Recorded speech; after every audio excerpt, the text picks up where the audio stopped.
Number 1 ଉପସ୍ଥାପିତ ହେଲା 2025-26ର ଅର୍ଥନୈତିକ ସର୍ଭେ ରିପୋର୍ଟ। ଗୃହରେ ଉପସ୍ଥାପିତ ହୋଇଛି ଅର୍ଥନୈତିକ ସର୍ଭେ ରିପୋର୍ଟ। ବର୍ତ୍ତମାନର ମୂଲ୍ୟରେ ଓଡ଼ିଶାର ଅର୍ଥନୀତିର ଆକାର ଜିଏସ୍ଡିପି 2025-26ରେ 9.9 ଲକ୍ଷ କୋଟି ଟଙ୍କା ହେବ ବୋଲି ଆକଳନ କରାଯାଇଛି।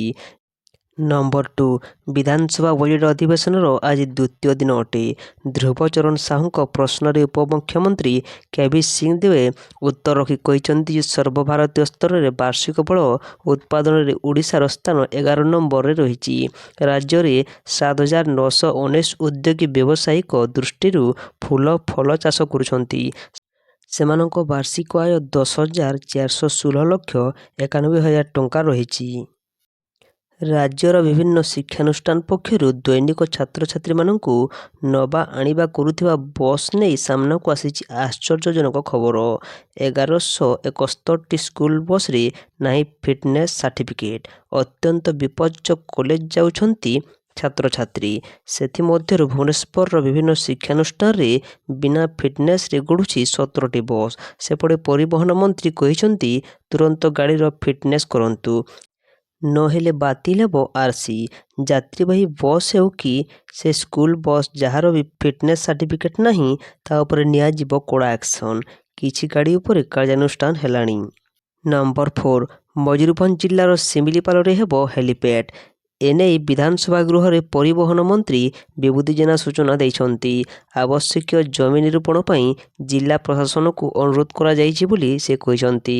ଭୁବନେଶ୍ୱର ଗୋପାଳପୁର, ଭୁବନେଶ୍ୱର ଶିମିଳିପାଳକୁ ହେଲି ଟ୍ୟାକ୍ସି ସେବା ଜାରି ରହିଛି।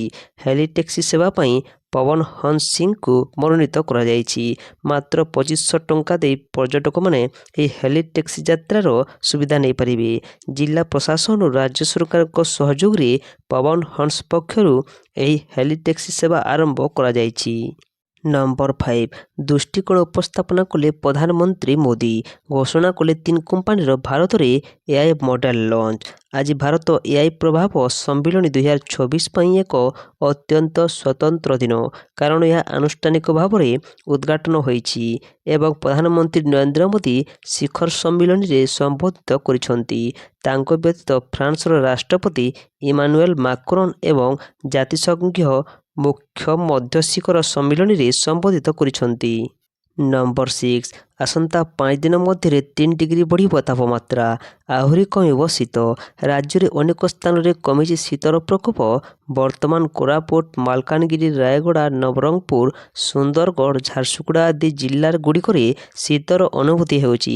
ଆସନ୍ତା 5 ଦିନ ମଧ୍ୟରେ ରାଜ୍ୟର ସର୍ବନିମ୍ନ ତାପମାତ୍ରା 2ରୁ 3 ଡିଗ୍ରୀ ପର୍ଯ୍ୟନ୍ତ ବଢ଼ିବା ସମ୍ଭାବନା ରହିଥିବା ବେଳେ ଏହାର ପ୍ରକୋପରେ ଆଗକୁ ଆହୁରି ଶୀତ ପ୍ରଭାବ କମିବ ବୋଲି ଆକଳନ କରିଛି ଆଞ୍ଚଳିକ ପାଣିପାଗ ବିଜ୍ଞାନ କେନ୍ଦ୍ର। ସେପଟେ ଦକ୍ଷିଣ ପଶ୍ଚିମ ବଙ୍ଗୋପସାଗର ଉପରେ ଏକ ଲଘୁଚାପ କ୍ଷେତ୍ର ବୁଧବାର ସକ୍ରିୟ ରହିଛି। ଏହା ପ୍ରଭାବରେ ଦକ୍ଷିଣ ପଶ୍ଚିମ ବଙ୍ଗୋପସାଗରରେ ପାଣିପାଗ ଧୀରେ ଧୀରେ ବଦଳିବାର ଆଶଙ୍କା ରହିଛି। ନମ୍ବର 7 ଖୁବ୍ ଶୀଘ୍ର ନକ୍ସଲମୁକ୍ତ ହେବ ଭାରତ, ପାଖେଇ ଆସୁଛି ଡେଡ୍ଲାଇନ୍। ଟାର୍ଗେଟରେ 300 ମାଓବାଦୀ। ଖୁବ୍ ଶୀଘ୍ର ନକ୍ସଲମୁକ୍ତ ହେବ ଭାରତ। କେନ୍ଦ୍ର ସରକାରଙ୍କ ଦ୍ୱାରା ଧାର୍ଯ୍ୟ କରାଯାଇଥିବା ସମୟ ପାଖେଇ ଆସୁଛି। ମାର୍ଚ୍ଚ 2026 ସମୟସୀମା ସୁଦ୍ଧା ନକ୍ସଲବାଦକୁ ଦୂର କରିବା ପାଇଁ ଏକ ଘନିଷ୍ଠ ଅଭିଯାନ ସମୟରେ ସୁରକ୍ଷା ବାହିନୀ 4 ଜଣ ଶୀର୍ଷ କମାଣ୍ଡରଙ୍କ ସମେତ ପ୍ରାୟ 300 ନକ୍ସଲଙ୍କୁ ଟାର୍ଗେଟ କରିଛନ୍ତି। ନିଷିଦ୍ଧ ଭାରତୀୟ କମ୍ୟୁନିଷ୍ଟ ପାର୍ଟି ମାଓବାଦୀର 4 ଜଣ ଶୀର୍ଷ କେନ୍ଦ୍ରୀୟ କମିଟି ସିସି ସଦସ୍ୟଙ୍କ ମଧ୍ୟରେ ମିଶିର ବେସରା ଓରଫ ଭାସ୍କର, ଦେବଜୀ ଓରଫ କୁମଦାଦା ଓରଫ ଚେତନା, ରାମମୋନା ଓରଫ ଗଣପତି ଓରଫ ଲକ୍ଷ୍ମଣ ରାଓ ଏବଂ ମଲ୍ଲହରାଜା ରେଡ୍ଡି ଓରଫ ସାଗର ଅନ୍ତର୍ଭୁକ୍ତ ଅଛନ୍ତି। ନମ୍ବର 8 ଇରାନ ଉପରେ ଆକ୍ରମଣ କରିବ ଆମେରିକା ଅଧିକାରୀଙ୍କ ସହ ଉଚ୍ଚସ୍ତରୀୟ ବୈଠକ। ମଧ୍ୟପ୍ରାଚ୍ୟ ସମେତ ସାରା ବିଶ୍ୱରେ ପବିତ୍ର ରମଜାନ ମାସ ଆରମ୍ଭ ହୋଇଛି। ଏହି ସମୟରେ ଇରାନ ଉପରେ ଆକ୍ରମଣ ପାଇଁ ଆମେରିକା ରାଷ୍ଟ୍ରପତି ଡୋନାଲ୍ଡ ଟ୍ରମ୍ପଙ୍କ ପ୍ରସ୍ତୁତି ମଧ୍ୟ ସମ୍ପୂର୍ଣ୍ଣ ହୋଇଛି। ଏହାର ଅର୍ଥ ହେଉଛି ସେ ଖୁବ୍ ଶୀଘ୍ର ଇରାନ ଉପରେ ଆକ୍ରମଣ କରିବାକୁ ଯୋଜନା କରୁଛନ୍ତି। ଏନେଇ ଅଧିକାରୀଙ୍କ ସହ ଉଚ୍ଚସ୍ତରୀୟ ବୈଠକ କରାଯାଇଛି। ତାଙ୍କର ଶୀର୍ଷ ଜାତୀୟ ସୁରକ୍ଷା ଅଧିକାରୀମାନେ କହିଛନ୍ତି ଯେ ଆମେରିକୀୟ ସେନା ଇରାନ ଉପରେ ଆକ୍ରମଣ କରିବାକୁ ପ୍ରସ୍ତୁତ ଏବଂ ଏହି କାର୍ଯ୍ୟାନୁଷ୍ଠାନ ଶନିବାରଠାରୁ ଆରମ୍ଭ ହୋଇପାରେ। ନମ୍ବର 9 ଆଜିଠୁ ରାଜ୍ୟରେ ମ୍ୟାଟ୍ରିକ୍ ପରୀକ୍ଷା। ଏଆଇ ନଜରରେ ସମସ୍ତ ପରୀକ୍ଷା କେନ୍ଦ୍ର। ଆଜିଠୁ ରାଜ୍ୟରେ ମାଟ୍ରିକ ପରୀକ୍ଷା ଦେବେ 5,61,000ରୁ ଅଧିକ ଛାତ୍ରଛାତ୍ରୀ। ସକାଳ 9ଟାରୁ ପରୀକ୍ଷା, 8ଟା 15ରେ ଖୋଲିବ ଗେଟ୍। ରାଜ୍ୟର 3,082ଟି ସେଣ୍ଟରରେ ହେଉଛି ପରୀକ୍ଷା। ଆଜି ମାତୃଭାଷା ପରୀକ୍ଷା ଦେବେ ଛାତ୍ରଛାତ୍ରୀ। ସବୁ ପରୀକ୍ଷା କେନ୍ଦ୍ରରେ ସିସିଟିଭି ବ୍ୟବସ୍ଥା କରାଯାଇଛି। କଟକ ବୋର୍ଡ ଅଫିସରେ ଅତ୍ୟାଧୁନିକ କମାଣ୍ଡ କଣ୍ଟ୍ରୋଲ ରୁମ୍ ରହିଛି। ଏହି ସମ୍ପନ୍ନ ସିସିଟିଭି କ୍ୟାମେରା ନଜରରେ ରହିଛି ସେଣ୍ଟର। କପି କରୁଥିବା ଛାତ୍ରଛାତ୍ରୀଙ୍କ ବିରୋଧରେ ଦ୍ରୁତ କାର୍ଯ୍ୟାନୁଷ୍ଠାନ ଗ୍ରହଣ କରାଯିବ। କପି ଯୋଗାଇଲେ କିମ୍ବା କିଛି ଅନିୟମିତତା କଲେ କଡ଼ା କାର୍ଯ୍ୟାନୁଷ୍ଠାନ ନିଆଯିବ। ସେହିଭଳି ଜରୁରୀକାଳୀନ ପରିସ୍ଥିତିରେ ପରୀକ୍ଷା କେନ୍ଦ୍ରରେ ପ୍ରବେଶ ଲାଗି ପରୀକ୍ଷାର୍ଥୀଙ୍କୁ ଅଧିକ 15 ମିନିଟ୍ ସମୟ ଦିଆଯାଇଛି। ନମ୍ବର 10 ଭାରତୀୟ ନିର୍ବାଚନ କମିଶନ ଇସିଆଇ ଓଡ଼ିଶାରେ ରାଜ୍ୟସଭା ନିର୍ବାଚନ ପାଇଁ କାର୍ଯ୍ୟସୂଚୀ ଘୋଷଣା କରିଛନ୍ତି। ରାଜ୍ୟସଭା ନିର୍ବାଚନ ପାଇଁ ଆସନ୍ତା ମାର୍ଚ୍ଚ 16ରେ ମତଦାନ ହେବ। ଏନେଇ ବିଜ୍ଞପ୍ତି ଜାରି କରିଛନ୍ତି ନିର୍ବାଚନ କମିଶନ। ବିଜ୍ଞପ୍ତି ଅନୁଯାୟୀ ଫେବୃଆରୀ 26 ତାରିଖରେ ବିଜ୍ଞପ୍ତି ଜାରି ହେବା ସହିତ ପ୍ରକ୍ରିୟା ଆରମ୍ଭ ହେବ। ନମ୍ବର 11 ଫ୍ରାନ୍ସ ରାଷ୍ଟ୍ରପତି ଇମାନୁଏଲ ମାକ୍ରୋନ୍ ତାଙ୍କ ସୋସିଆଲ ମିଡ଼ିଆ ଆକାଉଣ୍ଟରେ ପ୍ରଧାନମନ୍ତ୍ରୀ ନରେନ୍ଦ୍ର ମୋଦିଙ୍କ ସହ ତାଙ୍କର ଏକ ଫଟୋ ପୋଷ୍ଟ କରିଛନ୍ତି। ଫଟୋର କ୍ୟାପସନରେ ମାକ୍ରୋନ୍ ଲେଖିଛନ୍ତି ଜୟ ହୋ। ଏହା ପୂର୍ବରୁ ସେ ମୁମ୍ବାଇରେ ଭାରତ ଫ୍ରାନ୍ସ ନବସୃଜନ ଫୋରମକୁ ସମ୍ବୋଧିତ କରିଥିଲେ।